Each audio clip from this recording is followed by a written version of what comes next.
Welcome to Voices of Hope. I'm your host, Omar Kenyatta Clark, and this is a brave space, a space where vulnerability meets courage, and where real stories of resilience come to life. Each episode will bring you powerful conversations with people who face some of life's hardest challenges and turn them into sources of strength. We believe each story has power to heal, to inspire, and to remind us that we're never alone in this journey. Whether you're seeking hope, looking for inspiration, or simply need to know someone else has walked through fire and made it out, this is your space. Welcome to Voices of Hope. I'm your host, Omar Kenyatta Clark. In this episode, we sit down with someone who knows what it means to fight his way back to life. Bryant Pugh overcame addiction, depression, and years of loneliness, not by running from his pain, but by transforming it. Along the way, strangers stepped in with unexpected kindness, and the creative arts became both his voice and his medicine.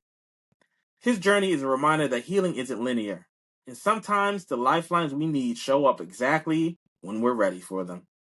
Today, Bryant serves as the Director of Statewide Training at the Mental Health Empowerment Project, where he creates transformative learning spaces rooted in the principles of authentic peer support. His work centers on connection, mutuality, and the belief that every person has the right to lead their own journey. A lifelong artist and advocate, Bryant has founded and chaired mental health art collectives in Vermont and Virginia, and now Buffalo, New York, uplifting people with lived experiences as artists first, defined by their creativity, not by labels. With a BA in theater performance and an MFA in theater pedagogy from Virginia Commonwealth University, Bryant blends art, education, and empowerment. He has taught at both VCU and the University at Buffalo, including his honors course, Speaking Your Truth. A professional abstract artist, Bryant creates from his home studio in Buffalo, supported by his wife Marissa and their daughter Sunny Jen. With 22 years of lived experience in recovery, he challenges the stigma of mental illness, encouraging a more compassionate understanding of the emotional and psychological struggles many people face. Bryant's message is simple but powerful. We are not our labels, and healing grows in the presence of connection, creativity, and community. Brian, welcome to Voices of Hope. Yeah, very happy to have you today with us. Thank you so much for inviting me. Really been looking forward to this. Yeah, great. So we were just talking a little bit before we hopped on about we have similar roots. Yes, we do. Yeah, so I don't know if I never mentioned this on the show before, but I was actually born in Virginia, Charlottesville, Virginia, and Bryant was in the same area. You Yep. said VCU, right? Yeah, VCU. Yeah, I Yeah. was raised in Petersburg, Virginia. If you ever been through Petersburg, Virginia. Um, but yeah, I mean, I would say more formative years, meaning, late teens, early 20s in the Charlottesville area. So yeah, I'm very familiar. Yeah. So I was just saying like how that's we're such a small world, Yeah, you it is. know? Yeah. And now we so Bryant actually trained me as a peer specialist through the Mental Health Empowerment Project, That's awesome. where he's the director of the statewide training. And then I got the pleasure of meeting him in person at a conference, actually two conferences back to back. Yeah, that was great. And he did this great presentation on loneliness. I was blown away by that presentation. So I had to have him on the show, and I was wondering if I could ask you a little bit more about loneliness, and just like how have you experienced that, or do you have a story that that you've been through with Yeah. loneliness? Yeah, thank you for asking that, Omar. And Yeah. I think it's, for me, it's really important, but also, if anyone can relate to this, if a peer can relate to this or anybody that can get something out of it. But, loneliness, I have to say, was there ever since my adolescence. Even though there was so much going on around me all the time, Hmm. for me, something felt very unsafe within. Okay. So, What was your upbringing like? Your adolescence like? How would you characterize it? well, absent father. Okay. I was raised by my mother, my grandmother, and my sister. And I say that because they were like this great trifecta. They all had to use their tools that they had in order to bring me up. Um, Unfortunately, my mother, off and on was going through some addiction and substance use. Hmm. And my father, like I said, was out of the picture because of addiction and substance use. And so what they did was they tried to provide this space for me. But for me, I always felt like I felt lonely because I was missing a lot of these male figures in my life that I guess I so desperately needed. I didn't know. So so I can't say that my youth and everything was bad. That's not what I'm saying. Yeah, there was Right. some trauma. There was quite a bit of trauma.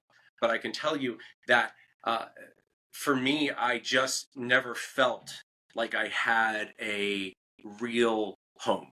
I felt like I had to try to find things to make me feel comfort, um, and find some escapes because I felt this eternal loneliness. And I can't Mm. really describe it except it was just a void. And, Okay. that's, if you want to relate it to my upbringing, I think I was looking for this. I was looking for some male figures in my life that I didn't have. I didn't, Right. and I think that might have been one of the main precursors to my loneliness. Wow. Okay. That's so interesting. So you were surrounded by these women, Mm-hmm. but really you were looking for a male figure to Yeah. really connect with. So you felt Mm-hmm. like there was a connection missing Mm-hmm. on the male side. Yeah. Okay. I I do. I'm not saying everyone needs that, but Yeah. for me, I needed something. Um, Yeah. I felt like I really did, and I mean, especially growing up and in my teenage years, where the loneliness got more severe. I had everything that you could ask for. Hmm. I played on the basketball team. I was prom king, homecoming king, and all these things. Not to boast or Oh anything, but wow, Mr. Popular. yeah, yeah. And I had all that, but Yeah. even night of graduation, my Hmm. senior year, I went. I left the concert and went into the back of my friend's car and just cried. I Yeah. was just, and because that loneliness came back up, um, Yeah. couldn't find the solution for it, Yeah. and so that would, like I said, going away to these escapes, whether it was the back of a car, or whether it was, literally going in my closet in my room, escaping being alone. That was how it's kind of wild to think about, but I dealt with the loneliness by uh, finding more loneliness, I guess. Yeah, that's so interesting that you say that. Sound like a little paradoxical Yeah. in a way. Yeah. Hmm. Yeah. Yeah. So I was going to ask you, like, what ended up being the outlets? What did you end up doing about the loneliness? Um, I can tell you that one of the big things for me that started to combat it was in college. I got into theater, Hmm. and I'm a theater major, so from Virginia Commonwealth University, and going on stage really that pulled me out of that loneliness. I felt a part of. I felt like I'd found my people, the theater people, for a Like a while. sense of belonging that Yes, you started to yeah, have. Yeah. yeah. That's what I really needed. I really needed that because I felt like I was different sometimes. I won't get into heavy detail, but there were some things about me that seemed a little off and seemed a little unique. Okay. And when I got in the theater community, they were all embraced. There, I didn't have to hide it, and that felt pretty damn good.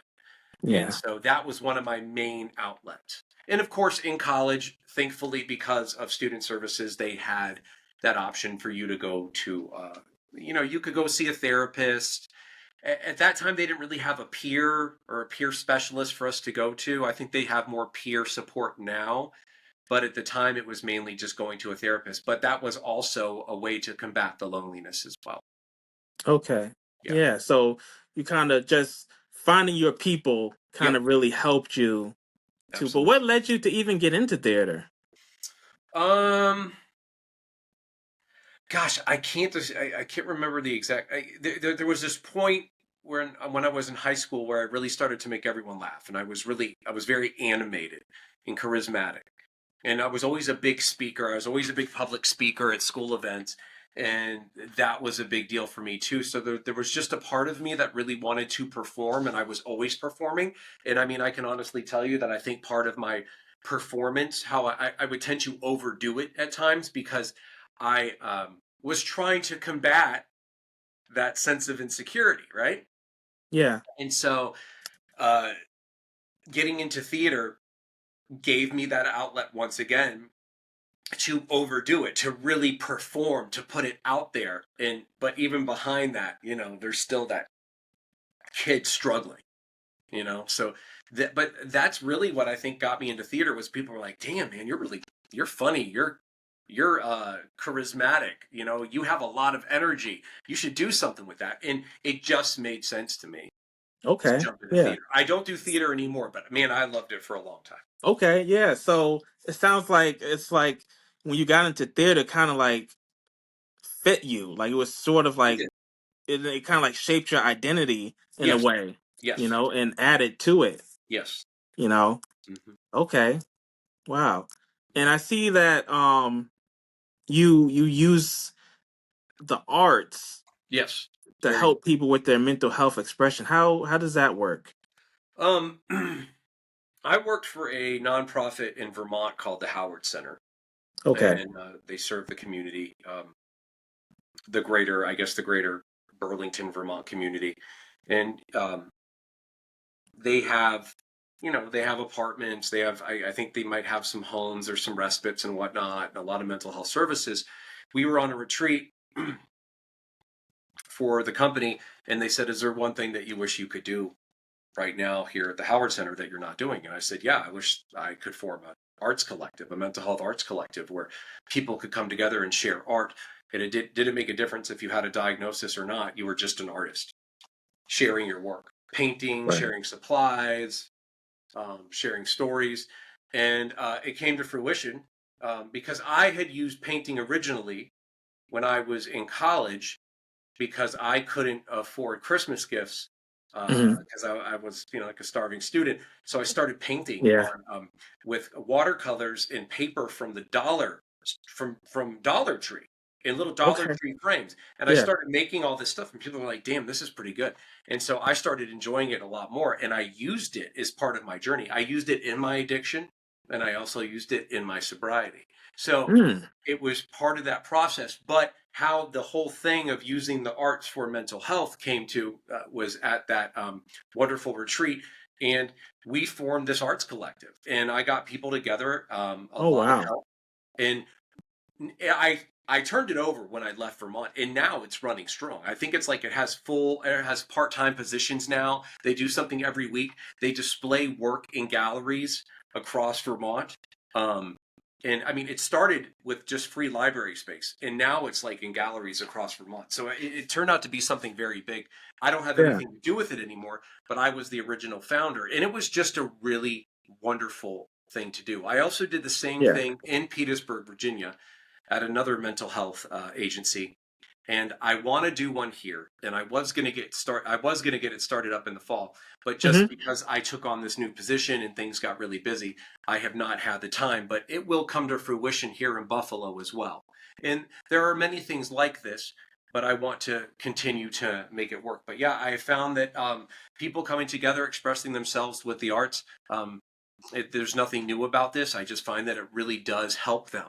It really Yeah. does support us in our journey to where we can just paint, we can just color, we can just write, we can draw, whatever it is, and not judge it. But we, the strange thing that happens is people will say, "Oh, I'm an artist. I'm like, yeah, you are. You're an artist. You're putting your artwork on the wall now, and people are buying it. So yeah, you can call yourself an artist. And so I find that it gives, there's such a redemption there. Um, Wow. and you can Wow. take all the pain and all the sorrow or all the wonderful things too and put them all into a painting, whether Hmm. good, bad, or ugly. It doesn't make a difference. And you get to display it, and you get to share your journey with the public and with people that you know. And I just think it's a beautiful process, and I continue to Yeah, do that sounds it. amazing. Mhm. Yeah, that sounds amazing that you were able to put that together and get people into it Yeah, and really get create a space for people to really express themselves in that way. yeah, Yeah, absolutely. wow. Great. I had no idea. Yeah, Yeah. it was good. But I wanted to ask you, like you said that you use like the painting and whatnot, like during your addiction and in sobriety. Hmm. What did that look like in both instances? What did that look like? Um, so I'm just gonna be honest. I would get very intoxicated. I'm not saying this was healthy. I'm not advocating for this, but in my darkest moments when I was feeling my worst, I would get intoxicated, especially during my father died when I was in college. And Oh, I used that experience to try to find some meaning in it. And I really just started painting. And I really just started drawing and painting and expressing this. And I thought I was a freaking genius, but I wasn't. It was just that I think it was the alcohol and the drugs talking. And I was in the middle, like late at night painting, and I got music going, and I'm doing all this yeah, stuff. And in the yeah, morning, I'm looking at the results. I remember one time in particular, right after my father's death, I went to my brother's house, and he left for the night, and I just painted all night. And mm. and and I'm not saying that was necessarily healthy for me, but I got through that moment, and so that's what it looked like when I was drinking and using. So was it sort of like just a way just to get your emotions out of you and Yeah, onto the canvas? yeah, yeah. It was a way to dream while I was awake. Yeah, Dream while you're and awake. That's a good way to put it it. was a way for me to escape any kind of pain because I just resonated so deeply with painters, especially abstract painters. I just resonated with the colors and the shapes and the torment and the glory and the beauty and the chaos, and all of it just made so much sense to me. Um, but there was one thing that was really significant that happened to me.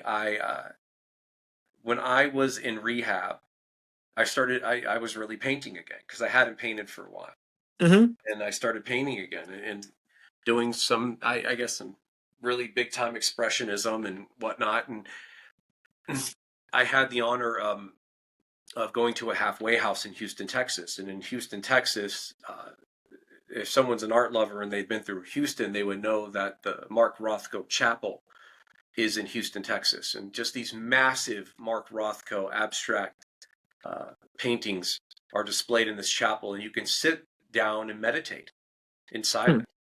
And I got to experience that in sobriety, and I was like, okay, maybe I can do the art thing sober.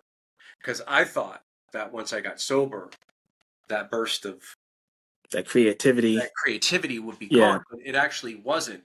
There was so much more that was untapped because it was being suppressed by the alcohol and the drugs. Really? Okay. Yeah. So, Explain more about that. yeah, as I really started painting in sobriety in my recovery, I started to realize that I had a lot more gifts. I was starting to deal with that self judgment that I had, even though it's still there to this day when it comes to my art. I was Hmm. starting to deal with it and challenge it, and because before, when I was painting, if someone said something negative about my work or negative about me, I felt like the work was awful. But now, as I was sober and in recovery, I was able to take constructive criticism. I was able to take the criticism and use it to my advantage. How can I get better? How can I improve? What can I work on? What can I learn? So I turned my little apartment in Los Angeles into my painting studio. I lived in a studio apartment in Los Angeles. I mean, Hmm. it was like this was me in my apartment. It was like doing this. Yeah, But in LA. Yeah, I can imagine. I painted the walls, I painted the shower curtain, I painted Yeah. the doors, I painted the window, I painted the floor. Um, I just didn't care, and I just went for it, and it became my little oasis of art. Oh And wow. So what is just like a burst of like creativity that yeah, came to you that sparked it? yeah, Yeah. and it just happened. Maybe it was the LA sunlight, maybe it was sobriety. I think it was a mixture of everything. Maybe it was dealing with life on life's terms, as they say, and not having any barrier anymore. Uh, Yeah. but also, I can tell you that even in that recovery, and going back to the loneliness thing and the depression and the anxiety, that was all still there. So I was Hmm. still going to hospitals for that. I was still getting help with all that. It was very tough. Still trying to figure out the right medication. Still trying to find the right doctor, the right therapist. But in between that, I was still painting. So I would paint. That was steady Yeah, throughout the time. yeah. You were And painting throughout it. I painted some of my most disturbing work when I Hmm. was sober because was having to, there was no barrier anymore. Like I said, it was all there out in the open. And it was, but for me, that became a really beautiful thing. That worked really well. And to see that journey up until today was, like I said, I still face a lot of the same demons when it comes to my art. I'm not good enough. I'm not an artist. I can't do this. I can't do that. Um, but it's still part of my journey. And, I've done so many pieces of art and I've sold quite a few. And I have so many at home. And my daughter sees me painting now. And, she does little paintings with me. And, Oh, nice. so anyway, but yeah, that's kind of what it looks like. So it's like that, there was this, I thought I was a genius when I was drunk and on drugs and Hmm. painting, and then I realized that no, I was not. I was just someone who was expressing pain and moving through a moment, and now I get to move through all of that sober, with 22 plus years of sobriety, so I get to use it to my advantage today. Okay. Yeah. Yeah. Thanks for sharing that with Yeah, me. Um, yeah, so it seems like we touched a little bit on the loneliness, we touched a little bit on the addiction. yeah, Um, but I want to go a little bit deeper. sure. Um, Tell us more about your experience while you were in the thick of that storm, in that addiction. And tell us how you were able to overcome it. I know you talked about how the art was there throughout, but what else was there that pulled you through that Yeah. to get you to where you are now? Um, I don't know about people's spiritual beliefs that will listen to this, but I think it's all relative. I Yeah, think this is we're your all, time. This is your yeah, yeah, time. yeah. I Yeah. mean, I think we're all trying to find that same thing, that same comfort, that same grace. If our heart's in the right place, we just want to do good. Want to serve we want to serve humanity to the best of our ability if we're in that place. And I can tell you that I reached a point when I was 25 years old where I knew that the next step was death. Mm. And I wasn't ready to die. Um, and I knew I wasn't. Uh, but I Now, knew. Go ahead. when you say the next step would have been death, do you Hmm. mean that in terms of like you may die from like an overdose or Yeah, from like a depression or suicidal I or was. where It was. where yeah. It was going to be suicide. It was going to be overdose of something. Eventually, it was going to be, or it could be alcohol. Okay. You know, Yeah. and or it was going to be some ridiculous accident that happened. Because I would often wake up underneath cars. Oh Not wow. Okay. so. So you How lucky I am that no one ever rolled over my head. You know what I mean? Like, yeah. or if I Yeah. wake up So behind a dumpster, that nothing. Like I never knew how I got to places. right. So you knew, but you just knew that if Yeah. you kept going down this path, the Hmm. end of the path would have been death. Yeah. Yeah. It was. Okay. Yeah, And go on. I felt this incredible presence. I cannot describe it, but it was Okay. thick. It was thick. The presence was thick, but the veil was thin. So I really felt like something opened up for me. There was a lifeline. And I call that my higher power. I don't know what that is, but Mm-hmm. there's something. And it was big. And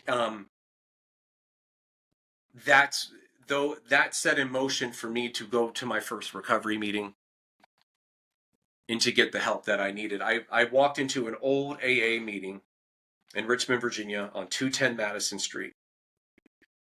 And these guys, they looked at me. They said, "Look, man, the gig is up." They said, "You can leave here right now." They were so blunt and so incredibly genuine. And they just said, "Look, you can leave here right now." But they said, "There's no point because this is where you are. You know, it's not going to get better from here unless you get clean and get sober." And they convinced me at that moment to check into detox. I gave the guy my car keys and he drove me to detox. Wow. And Wow. he came to check on me every day while I was at detox. I don't remember his name. I just believe that he was the vessel of God, higher power, that really saved my life. That's what set it in motion. Yeah. And it was these incredible people from the recovery community. And it was also incredible family members that, you know, my sister, the night I checked into detox, she said, "Ask God to hold you." And I said, "Okay." And I asked God to hold me, and something held me. Yeah. And I just knew that this was the only way for me. I knew that something, even though I felt horrible, even though I did not see the light yet, I knew that I had something better in store. I just had to find it. I had to tap into it. So that's what that looked like for me. That's how the sobriety and the recovery started. And it was, I mean, it was tough, but it was also beautiful at the same time. It was this wild experience. So, Yeah. Yeah. Yeah, it sounds beautiful in the way that you describe it. yeah. How you go to have this spiritual encounter, and how that led you on a new path. You know, Mm-hmm. you broke new ground. You went through a new path. Went to this the AA meeting and met someone that gave such, I would say, like divine support to Yeah. Oh, you. it was divine. Yeah. Absolutely. Yeah. Go. Yeah. You go deeper into that. This is bring the faith, all of it. Yeah. Yeah, I'm here I mean, for it. Yeah. I believe, I truly believe that God, my higher power, put this person in my life. And you know what's interesting was years later, I went back to that meeting after I moved across the United States and did a whole bunch of stuff. I Hmm. went back to that meeting, and that same guy was there, right? And I said, and I remember going up to him. I was like, "Hey, man, do you remember when you took me to detox?" And he says, "Man," Wow. he says, "I don't." And I was like, "Oh." And he says, "I do that for everybody." And I was like, "Man, Wow. That's a you talk special about." guy. Yeah. So that's what I'm talking about. Like, he didn't have to. And at that point, I wasn't offended. I was like, "Well, look, if he's doing this for everybody, man, he's an angel." Yeah. Seriously. So I was just like, "Wow!" Like, he saved my life. Yeah. I wasn't going to do it. I wasn't going to go through it. He saved my life. And that was wild. Like, he convinced me. You know. Wow. So So yeah. if you had a chance, like, just to say something to him, what would you say to him? I would just tell him, thank you for seeing me in that moment. Thank you for seeing my pain. And thank you for not judging me in that pain. And thank you for letting me kind of fall into your arms in a way to know that you could be trusted to, take my car and take me to detox. That guy, because they didn't have Uber back then, that guy got a cab back to the AA meeting. You know what I mean? Like, he took me to detox, checked me in for like 2 or 3 hours, Hmm. and then he went back. He got a cab back to the AA meeting. Like, how incredible is that? Like, so I would just thank him for doing what I thought could never happen. And I would sincerely thank him for saving my life. Wow. Yeah. Yeah. A lot of gratitude there. Huge. Yeah. Yeah. I really do believe that God sends angels and he puts Oh, yeah. people in your life, and they they change your life in a They way, do. you They do, know? man. Yeah, so really thank you for sharing that Yeah. with us. That was big. Yeah. I mean, and I think what it goes to show, it's like we never know when that person's going to walk past us that needs it. Yeah. They Yeah. might be a stranger. This guy was a stranger to me. Yes, it happened at a recovery house, but I mean, at a recovery meeting, but you know, it could really happen anywhere where someone needs us. Yeah, yeah. And just thinking like that goes back to the loneliness topic that we were talking about. Like we need more of that where people, connect with you in a way, even if they don't know you, Oh but yeah. they still see your humanity, Yes. and make that connection. I Yep. feel like in that moment he like broke through the loneliness. He was like, He here, did. I'm your person, I'm a person, you may be in need of help, and I'll be here to support you in that Yeah. way as another human. And I'm not going to judge you. And Yeah. I'm going to, yeah, look, you're going through it, and I'm not going to judge you. And that's an interesting concept. Yeah, because I think there's so many people that see people fall and they do nothing about it. Maybe because they're scared. Maybe they've been taught to just not be a part of that. Maybe I just don't, mess around with everyone. If someone's going through something, I'm just going to let them go through it. But I'm just like, if you are somewhere and someone's struggling, why not put a hand out and say, hey, do you need me to support you? Do you need me to get you from point A to point B? It's not like you can sit there and coddle them and be everything to them, but maybe you might be able to get them from one moment to the next. And it's in that moment where you find life again.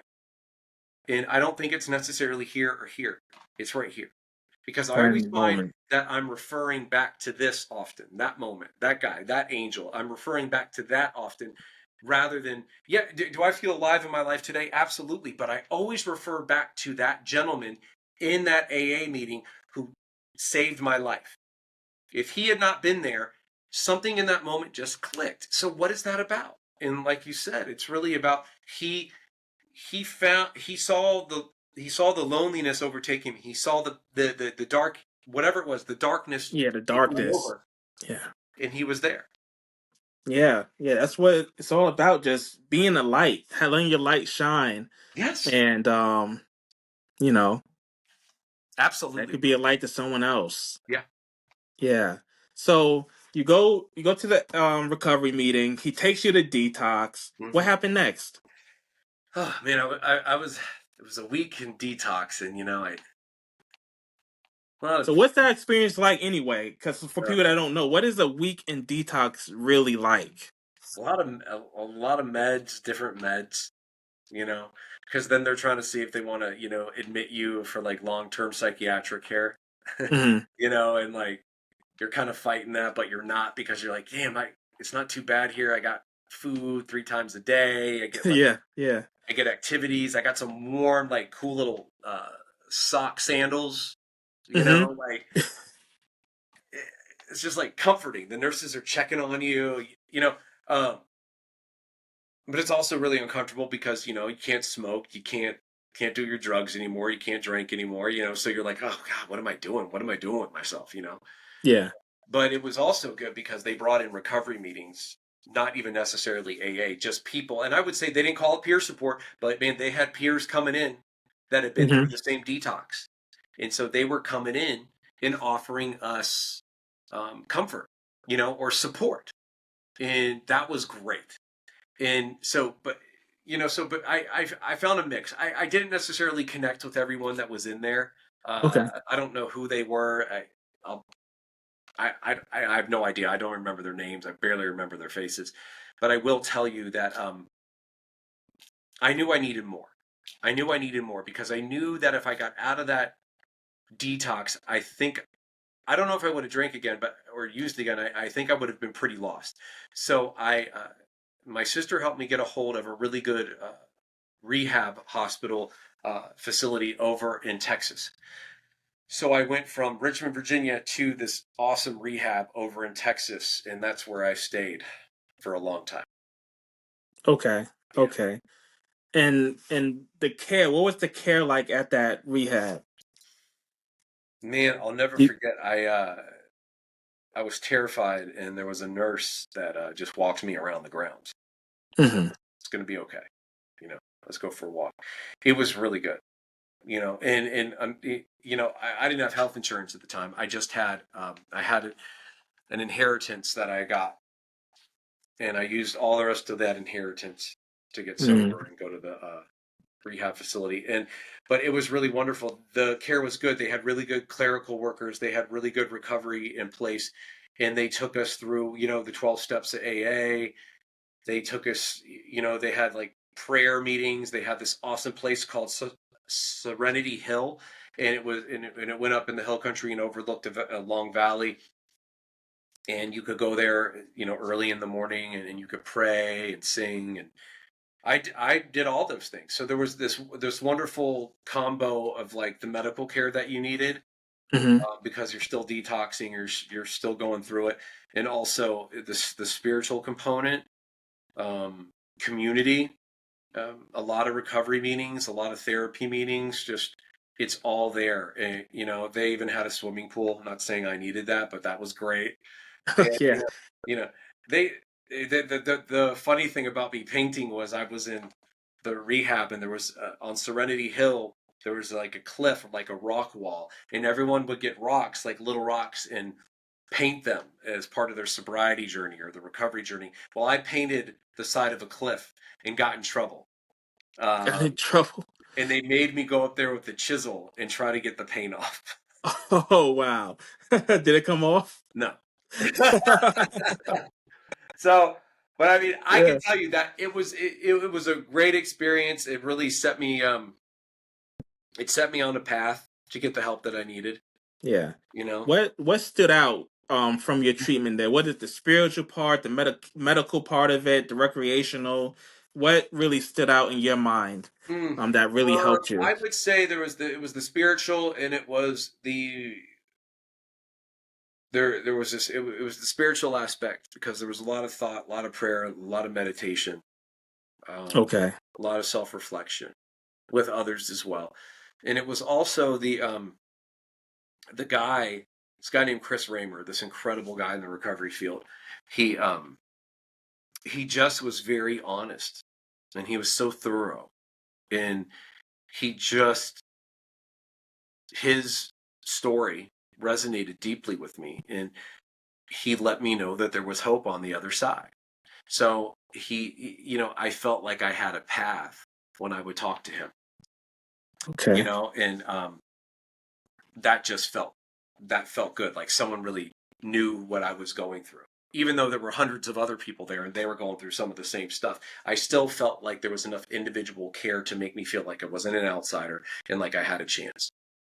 And that's Okay. so it was the spiritual, it was also the mentorship. It was the mentorship. Yeah. Okay. So the man that came, he was a peer in a way. Well, he was a peer in a way, I mean, yeah, I mean, he was getting paid to be there, of course, and that was his job. But yeah, he was a peer in a way, because he would speak to us one on one and also Yeah. in groups, and that was what I needed. And yeah, to relate it to peer support, that's really what it was. It was peer support, because Right. once again, I didn't feel judged. I didn't, it was like, here, take it or leave it. You can do this or you cannot, and says, but this is what I've been through. This is what we've been through. And maybe you can go, you can do this too and get the help that you need. Yeah. And the main point that I was taken from that is that it gave you hope. A lot of hope. That's the big thing, because this is what this podcast is all about. It's all about spreading hope for people, who are going through things Yeah. that may be similar to what you're going through. Yeah. So what was it about him that gave you that hope? His honesty. Okay, He was honest. honest about what? See, his sincere honesty, Hmm. and did not sugarcoat it. Meaning, like, even when I take it to peer support now, right? I'm not going to sugarcoat it. I'm not going to be abrasive and, tell you like, oh man, yeah, this situation sucks that you're in. I wouldn't do that if I walked into someone's life or someone's apartment. Like I've done. I mean, I've never said that, but I've walked into places here in Buffalo in the act of peer support, and it's been in disarray. But I've never walked into someone's life and said, oh my God, this is awful. You know, um, but yeah, his honesty let me know that I was not alone, in that I could pick up the pieces. And what I loved also about it was that it was never made to seem like it was going to be a overnight process. Right, This is a journey. And I right. say in a lot of recovery, progress, not perfection. So I learned that it is just the journey, and we're going to be on it for the rest of our lives. Yes. And it's going to ebb and flow. And that's what I liked about it, because it was not a one-stop shop that fixed everything. I Yeah. was even encouraged there by this gentleman, Chris Raymer. Start painting again. Do what you love to do. You're supposed to be happy in this life, and it's not like we're going to be happy all the time. Shit's going to happen. Stuff's going to go down, but we can find comfort, even in those dark moments that are still going to happen, even if we're recovered as we want to be as recovered, or even if we're the peer support president, we're still going to have pain. But how do you get through with it? How do you get through it? You get through it together. You get through it one step at a time. You get through it with support from your other peers. Not alone. Not alone. Sorry. Yeah. But I don't want to bash that for somebody. If somebody's like, no, I do it all alone and that's how I want to do it. Well, if that works for you solely, that's great. But for me, that never worked. All the people that I've worked with, and all the people that I've seen and gotten to know over 22 plus years of sobriety, I will tell you, and then also my work in the peer support field, I can tell you honestly that no one's done it alone. Yeah. Yeah, I agree. Yeah. I wrote a whole book about success and whatnot. Yeah. And one of the chapters in the book is about having a village, how you can't do it alone. So important. I say that help is like the missing ingredient, Mm-hmm. Yeah. So I definitely see where you're coming from with that. Yeah. So you meet Chris Ramers. He gives you hope. And where do you go from there with that? Once you get that hope, where do you go from there? Well, when you do with that hope, you get kicked out of the hospital. You get kicked out because you act out. I got in a lot of trouble. I did things I shouldn't have done. Yeah, Actually, troublemaker. I'm a big comedy guy, so I did That's where the theater comes back, Yeah, right? that's right. I put on a theatrical comedy routine one night and did impersonations of all the people that worked at the rehab in the hospital, and I got kicked out the next day. And Oh they man, sent me I'm sorry to. that happened, but I No, gotta it's admit that okay. is No, funny. it's part of my journey. I think it's a great story. It's a great part of my story. I Yeah. mean, listen. I mean, come on, man. I was sick. I was just really sick. But I found a halfway house in Houston, Texas, and I went to Houston. And never been to Houston before. And I lived in a halfway house downtown. And it was awesome. It was awesome. And it was very tough. And the halfway house was a mix of guys coming right off the street, guys coming right out of prison, guys coming out of rehab, guys coming out of institutions, psychiatric wards, and whatnot. And we all lived together. Guys, and as tough as it was, guys were dying in the beds. That's just how it was going. And, it was rough, but it's what I needed. I needed to see what was going on the street level. I needed to see my next steps. And I was exposed to all of them, meaning that if I had not stayed sober, clean and sober, this is what would have happened to me. So it kind of like gave you a wake up call a little bit. Huge wake up call. Another big wake up call. And funny enough, I'm living in the halfway house. I got cast in a show in Houston, so I'm acting in Houston, living in a halfway house.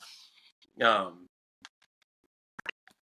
I'm living this new life, man, and it's such a wild life. It's just like, man, what am I doing? And that's what it led to. But once again, I found a lot of peer support in that world as well, from guys I never knew. This one guy who was fresh out of prison helped me memorize my lines for my show. And like people were helping me, and like supporting me, and I was supporting other people, I guess, in a way, and it was all about supporting each other, And all those guys that helped me, I don't remember their names, but God, man, they were saving grace, and I don't know if they're alive. I don't know if they made it. I don't know. I just know there were wonderful people there that really supported me and helped me, and like you talked about, it takes a village. That was a village, man. A halfway house is a village. Even though there's so many personalities and there's a lot of crazy, well, I shouldn't say crazy. There's a lot of bad stuff going on and good stuff going on. And we still have to have our meds in the morning, afternoon, at night, and you're going over and you're in the med line waiting to get your meds, and you Yeah. know, it's all still happening. Yeah. Yeah. Yeah. So So yeah, so go on, like with your story. So from you go to halfway house, mhm, and now you're acting while mhm, you're in the halfway house. yeah, Learning your lines. yeah. You know, how do you get to the point where now you're the director of statewide training? Oh my God, that's a big leap.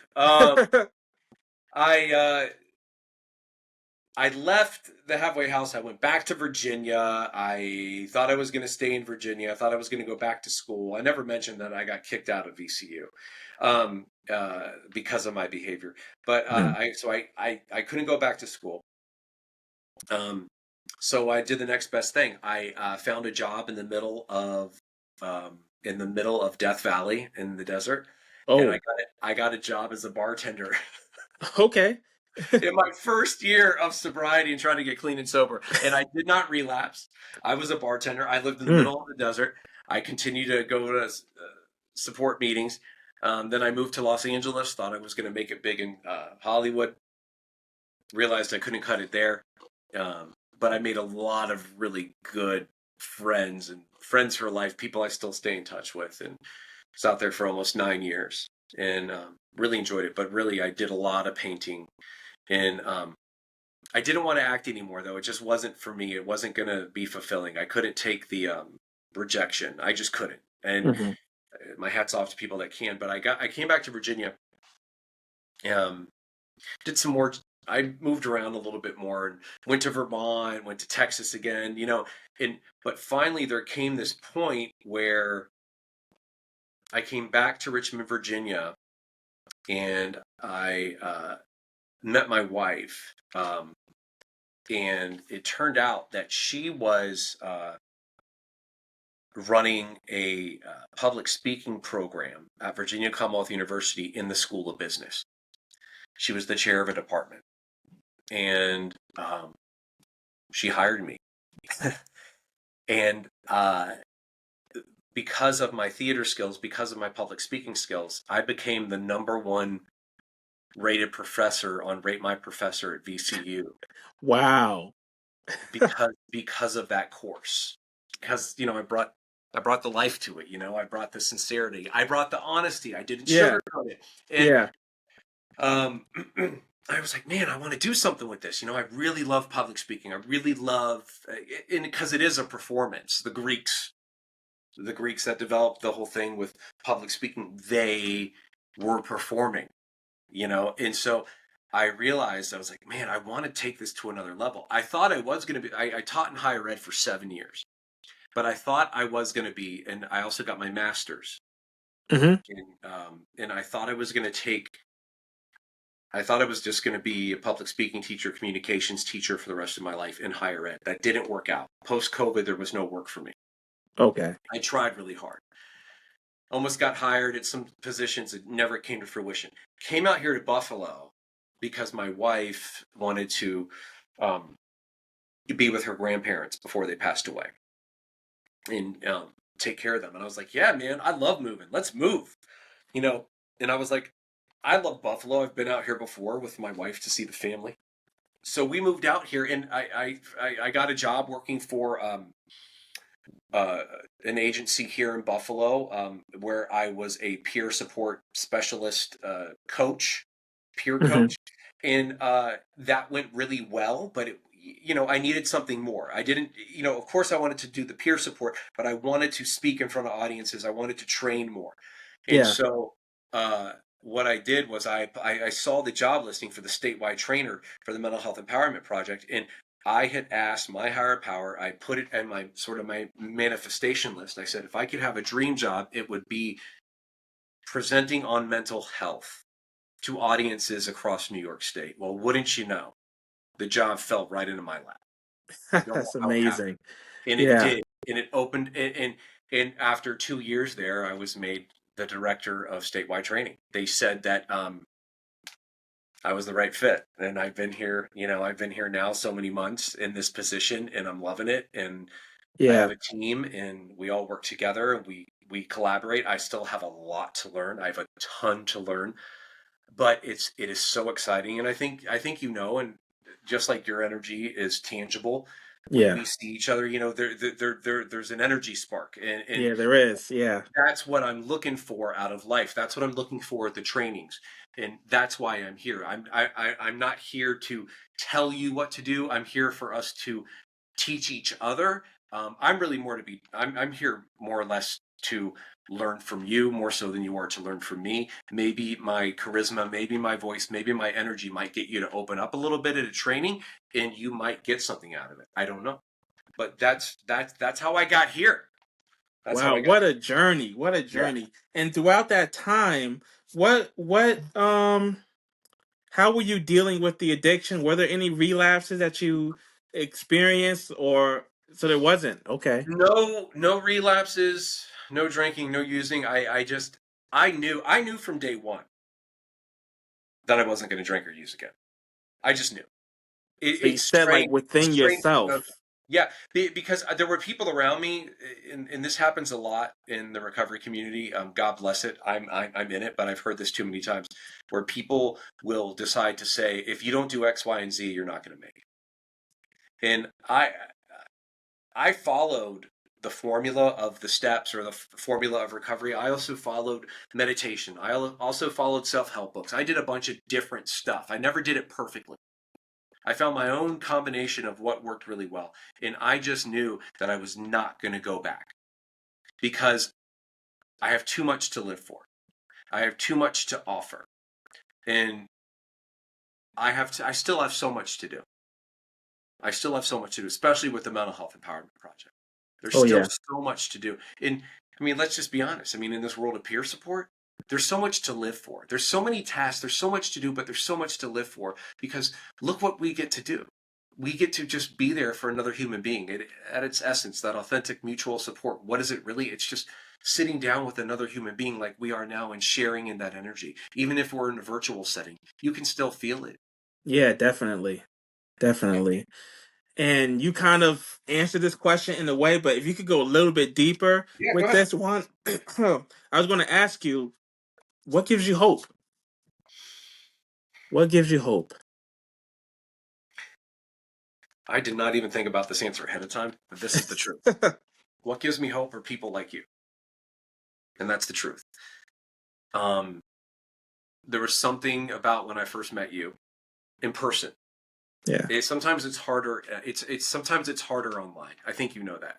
Yeah. Because when you're in that class setting, it's like, yeah, all right, I remember your face. Remember you being there. You were, you wanted to be there. You wanted to learn.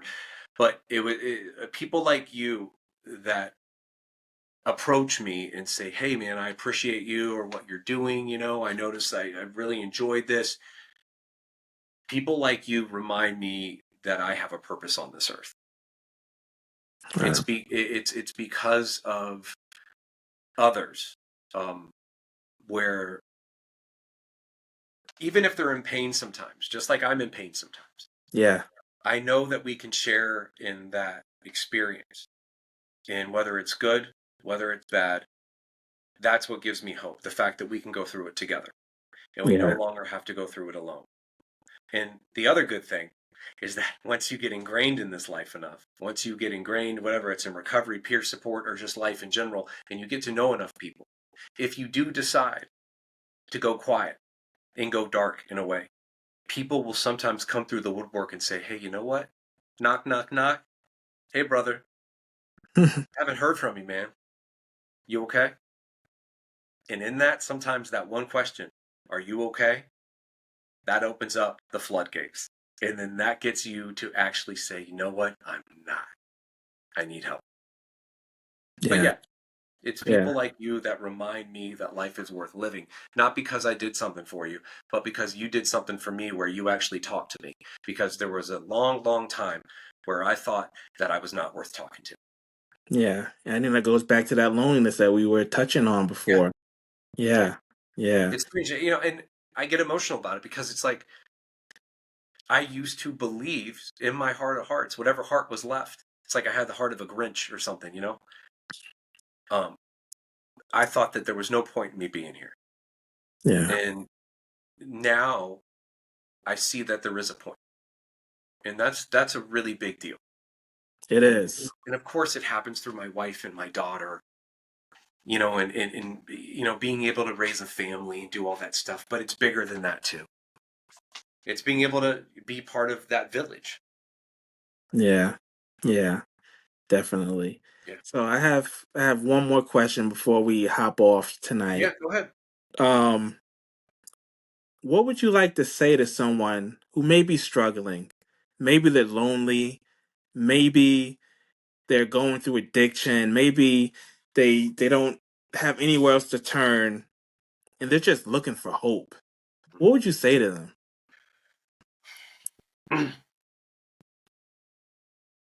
I think I would tell them, you may not have hope. You may not feel like there's any point. But truth be told, your worst day, your worst experience can one day be the vessel that saves someone's life. Hold on to that and use that bedrock, that foundation of the worst day, the worst of you, to build from. Because someone is going to see that one day and say, damn, I'm right where you used to be. And I want to be where you are. And you're not going to have to tell them exactly what to do. You're not going to, you know, but they'll see what you did. And they'll know that there's hope because you made it too. So if you can hold on to this, you know, if you can hold on to this moment, as tough as it is, and work your way through it, and find the support that you need. Even it's not going to be easy. It's tough. I'm not going to sugarcoat it again. I'm going to be honest. It can be very, very tough. But it's minuscule, small steps. It's not always big steps. Sometimes you have to make some big jumps and some big leaps to get through. Don't get me wrong. But I have found that it's little degrees of change, little degrees of faith that bring you to see the light, to bask in the light, to see that life is worth living. Wow, that was so powerful. Yeah. Thank you. Thank you for that. Thank you for joining Voices of Hope. Yeah, man. And Bryant, cool. You are a voice of hope. Thank you. That makes me feel good, man. I feel good, man. That's just made my Friday night. Who would have thought my Friday nights used to be, you know, drinking and using and losing my mind. And now my Friday nights are sitting on a podcast with Omar and feeling like, but this is the best high right here. There's no better high than this. No doubt about it. This is the gift. Yeah, man. So thank you for joining this show. I really appreciate it. I learned so much from you. And you're great as always, man. Thank you. Appreciate it. All right. Until next time, this has been Voices of Hope, and I'm Omar Kenyatta Clark. Thank you so much for joining us on this episode of Voices of Hope. Your time and attention mean the world, and we hope today's conversation has inspired and encouraged you. If you enjoyed today's episode, don't forget to like, follow, and subscribe so you never miss a moment of hope. We're all part of this community, and your voice matters. If you're ready to share your own story of resilience and become a voice of hope, reach out to me directly at omarkenyattaclark@gmail.com. I'd love to hear from you. And of course, stay tuned for our next episode. We've got more powerful stories and inspiring voices coming your way, and I can't wait for you to be a part of it.